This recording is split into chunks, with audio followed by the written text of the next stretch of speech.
Қарттар мен мүгедектерді қолдау айлығы аясында Петропавл қалалық және аудандық әлеуметтік медициналық мекеме мамандары қарттар мен мүгедектерге арналған жалпы үлгідегі Смирнов интернат үйінің тұрғындары үшін мерекелік концерт ұйымдастырды.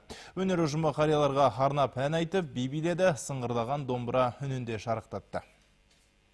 Облыстық еңбекпен қамту және әлеуметтік бағдарламаларды үйлестіру басқармасының осындай игі шара өткізу жөніндегі бастамасы қалалық, аудандық әлеуметтік медициналық мекеме ұжымдары тарапынан бірден қолдау тапқан. Айлық аясында олар қарттар мен мүмкіндігі шектеулі жандардың көңілдерін сейілтіп, жүздеріне қуаныш ұялатты. Бүгін түрлі аудандар мен Петропавл қаласынан келген қонақтар біздің интернатымыздың тұрғындарын қарттар күнімен құттықтап келіп отыр. Бұл үшін біз әрине қуаныштымыз. Қолдау білдірген әріптестерге үлкен алғысымды айтамын. Қарттар мен мүгедектерге арналған жалпы үлгідегі Смирнов интернат үйінің қамқорлығындағы жандардың назарына әннен шашу шашылып, би биленді. Күмбірлеген күйлерді естілді. Бұл күні мұнда өнер иелері ең бастысы қарттардың көңілдерін көтеру дейді.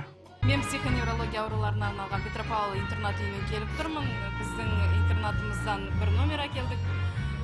Бүгін осы Смирнов интернатына қарттар мерекесімен құттықтау үшін келдік.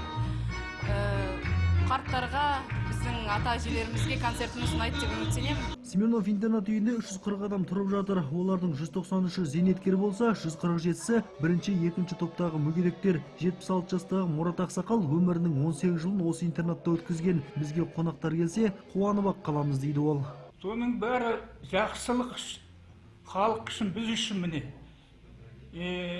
Пенсияға өткен адамдарға, сосын жасы ұлғайған адамдарға, көп еңбегі сіңген, соларға қызық көрсетіп жатыр ғой.